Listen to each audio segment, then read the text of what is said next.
ବଂଶରେ ରନ୍ତିଦେବ ଜଣେ ଯଶସ୍ୱୀ ରାଜା ଥିଲେ।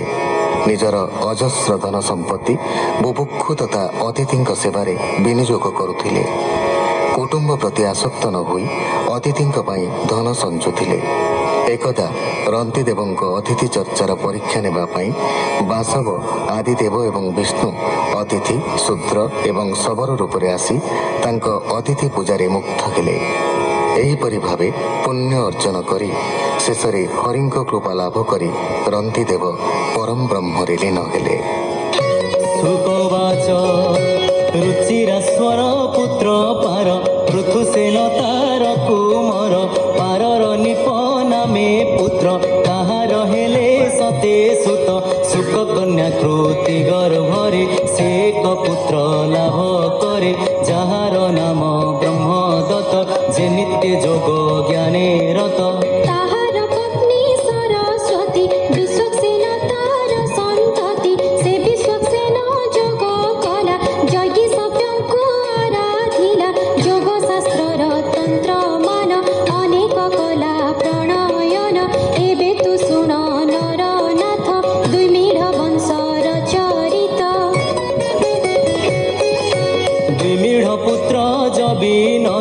କୃତିମାନ ତାର କୁମର ସତ୍ୟ ଧୃତି ତାର ନନ୍ଦନ ଦୃଢ଼ ନେମିତା ତହୁଁ ଜନ୍ମ ସୁପାର୍ଶ୍ୱ ତାହାର କୁମର ସୁମତି ନାମେ ସୁତ ତାର ତାର ସୁତ ସନ୍ନତି ମାନ କୃତି ଯେ ତାହାର ନନ୍ଦନ।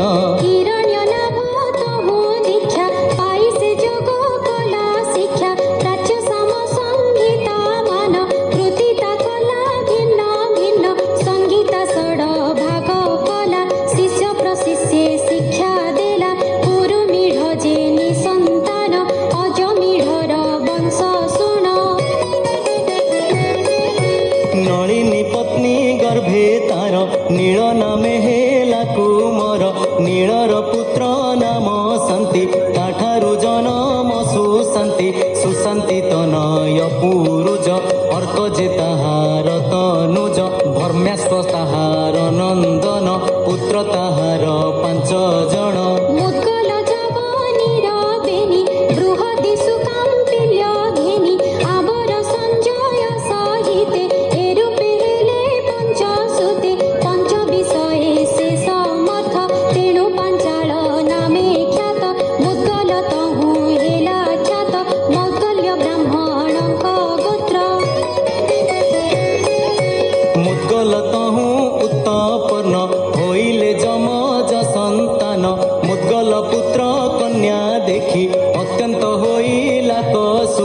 ମୁଦ୍ଗଲ ପୁତ୍ର ଦିବୋ ଦାସ କନ୍ୟାଏ ଅହଲ୍ୟା ପ୍ରକାଶ ଗୌତମ ହେଲେ ତାର ପତି ସତାନନ୍ଦ ତାର ସନ୍ତତି। ସତ୍ୟଧୃତି ତାହାର ସୁତ ସେ ଧନୁର୍ବେଦେ ସୁପଣ୍ଡିତ ତାର କୁମାର ଶରଦ୍ବାନ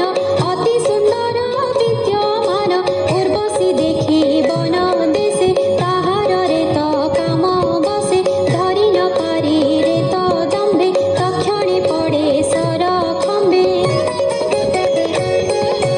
ପୁତ୍ର ଦୁହିତା ହୋଇ ଜାତ ବନେ ହୋଇଲେ ଅରକ୍ଷିତ ହେମନ୍ତେ ପାହିଲା ରଜନୀ ଶାନ୍ତନୁ करे ଧନୁ ଘେନି ମୃଗୟା ଅର୍ଥେ ବନେ ଗଲା ସେ କନ୍ୟା ପୁତ୍ରଙ୍କୁ ଦେଖିଲା ମନ ସନ୍ଦେହେ ବିଚାରଇ ଅଦ୍ଭୁତ କନ୍ୟା ପୁତ୍ର ଏହି।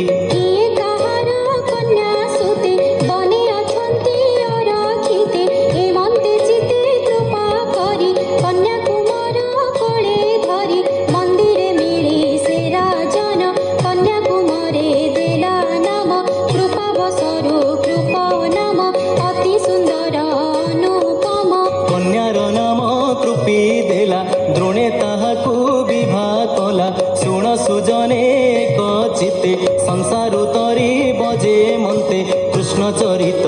ଅନୁସର ଦୁର୍ଲଭ ମନୁଷ୍ୟ ଶରୀର ବୋଲଇ ବିପ୍ର ଜଗନ୍ନାଥ ନବମେ ବଂଶାନୁଚରିତ। ଇତି ଶ୍ରୀମଦ୍ଭାଗବତେ ମହାପୁରାଣେ ପାରମହଂସ୍ୟାଂ संहितायां नवमस्कन्धे एकविंशोऽध्यायः। शुक उवाच मित्रायुधिव दास सुत च्यवन तार तहु जात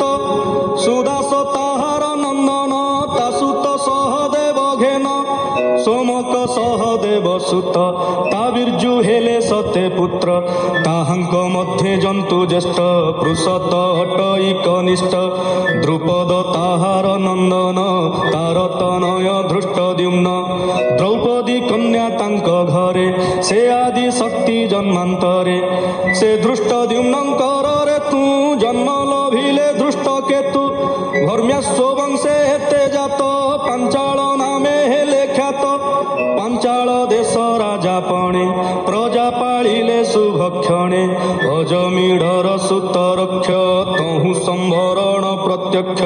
से पुणी कालिंदीर जले सूर्यर कन्या संग मेले कुरु होइला तार वंशे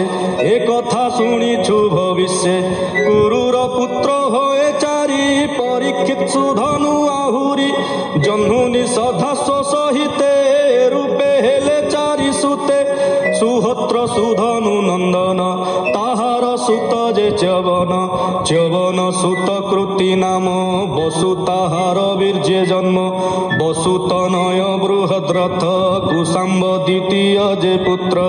मत्स्य तृतीय पुत्र हुए प्रत्यग्र चतुर्थ बोलाए बृहद्रथ रवेनी नारी दुर्वासा पादे सेवा करी गर्भर अर्थे च्युत फल बांटी खाइले बेनी फल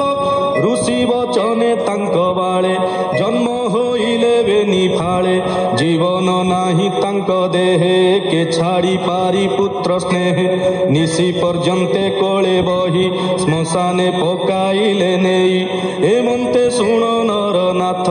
जरा राक्षसी उपगत क्षुधा पीड़ने देश बने बुलई दुर्गम श्मशाने स्वभावे नर मांस खाई श्मशाने मिलिला जाई आनंदे बेनी खंड धरी खेपन्ते बदन विस्तारी देखे बालक बेनी खंड तेजे विराजे मारतंड बेनी फाळकु एक कला सुमंत्रे जीवन न्यास देला डाकई जीव जीव राबे से बेनी खंड एक भावे तक्षणे कुंवर होइला सुंदरे जगत महिला पुणी से तार मुख चाही बोलई शिरे हस्त देई अजय हुआ नर लोके अनेक राजा जिणी एके जे तोते करिबे निफाळ खेपिब भूमि अंतराळ खंडे पड़िब सिंधु जले दहिब बड़बा अनले तेबे पुरिब काल तोर एबे तू अजर अमर एमन्ते असुरी साधने से जरा संधानु दिने अनेक राज्य